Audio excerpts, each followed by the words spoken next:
Bismillahirrahmanirrahim. Welcome to Ordinary Days. In this video, we are going to discuss contents of the orbit. In this video, the first content we are going to discuss is the nerves of the orbit. In the orbit, there are different kinds of nerve present, but the main nerve is the optic nerve, which is actually a cranial nerve number 2. First of all, you need to know that the optic nerve has three portions. One is the infraorbital portion. Intraorbital portion, it means that it is in the orbit.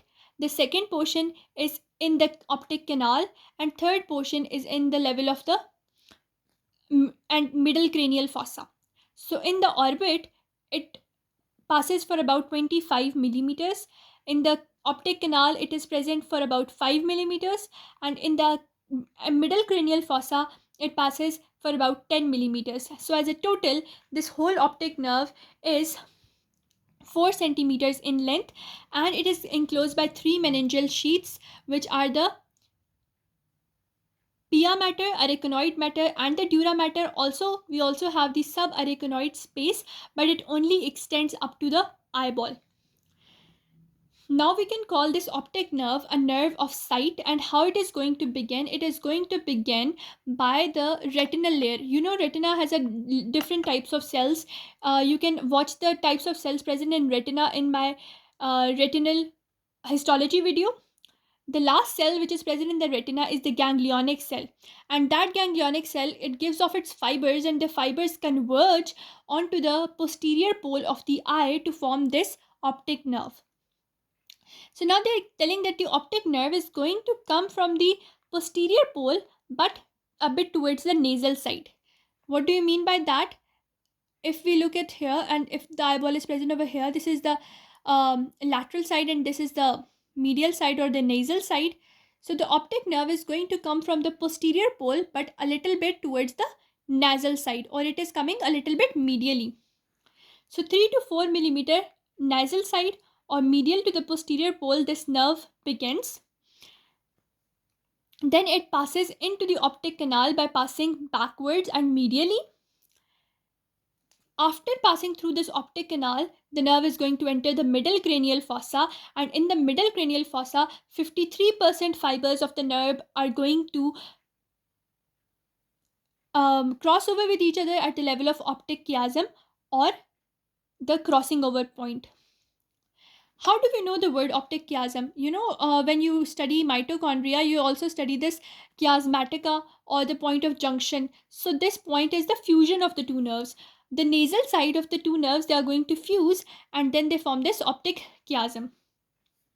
With that, we are done with how the intraorbital part is present, 25 millimeter. This one, 5 millimeters in the canal, and in the middle cranial fossa, it is present for 10 millimeters and forms a total of 4 centimeters. Now we will discuss the relationships of this nerve within different compartments. First of all, this optic nerve is going to come out from the eyeball, and at that portion we have a large amount of fat, which I have shown through yellow color, and this fat is loaded with ciliary vessels and nerves. After that, at the apex of the orbit, you know, apex of the orbit is the place where the annular ring or the cutaneous ring of Zinn is present, the tendinous ring of Zinn. So at the apex, we are going to see all the recti muscles. They are having their origin from that point. So the brown thing shows the muscles. Then superiorly, we have three things: green, blue, and red. What do they signify? They signify a nerve, a vein, and an artery.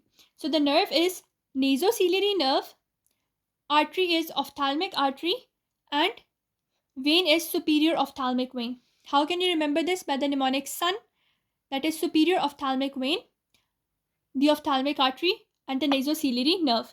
For the inferior one, you know, inferiorly we are going to have nerve to the medial rectus.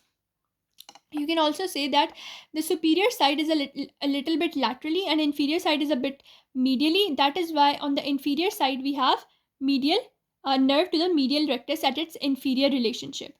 Up till now we have studied a loaded pad of fat.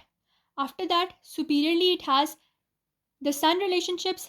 S is for superior ophthalmic vein, O is for ophthalmic artery, N is for nasociliary nerve. As I told you, inferior side is a bit medially, so we have the nerve to medial rectus. Apart from that, at the apex, we can see a large number of muscles. These muscles are recti muscles. They're having their origin from the tendinous ring of Zinn. After that, we can see in this region that there's a ciliary ganglion which is present.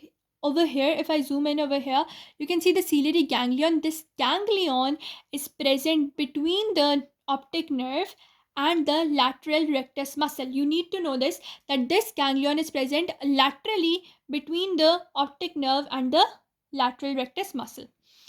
Then they tell you about the central artery of the retina. This central artery of the retina pierces the nerve inferomedially just 1.25 centimeters behind the eyeball. So this artery, which you can see a little bit towards the medial side, it is going to pierce the nerve inferomedially, and then it is going to pass through the nerve along with it. So this is the central artery of retina. 1.25 centimeters behind the eyeball, it is going to enter into the optic nerve. Now structure of this eyeball is that it has optic nerve is that it is having 1.2 million myelinated fibers, out of which 53% crossover at the optic chiasm in the middle cranial fossa. Now we need to know that this is not a nerve actually, but this is actually a tract. A tract is a collection of myelinated nerve fibers. That is why it does not have any, but it does not have any neurolemal sheath. When it does not have any neurolemal sheath, it means that it cannot regenerate. If it is cut, then you are going to lose your vision forever. And the optic nerve and retina, they are direct prolongation of the brain. They are not like some separate entities, but rather they develop from your forebrain. After that, we have a condition that is a clinical anatomy. We have optic neuritis. Optic neuritis is actually a pain in the eye or behind the eye or on the ocular movements, and it results in papilloedema, but it is a bit less. Due to optic neuritis or inflammation of the optic nerve, you have loss of vision, which is more, but papilloedema is less. And if they are saying that the optic disc, the point where the optic nerve leaves the eyeball, if that region is spared and it is not inflamed or it is not having any infection, then this condition becomes retrobulbar neuritis. But if the whole optic disc and the whole nerve is having inflammation, it is going to be, or infection, the whole condition will be optic neuritis. But if the optic disc is spared, it is not damaged, then it will be retrobulbar neuritis.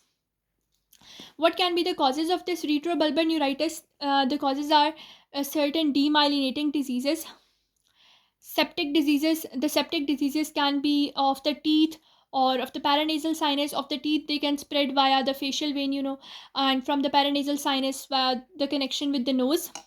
Then there can be meningitis, syphilitis, syphilis, encephalitis, and vitamin B deficiency. All of these diseases, meningitis, syphilis, encephalitis, all of them will cause optic neuritis or infection or inflammation of the optic nerve.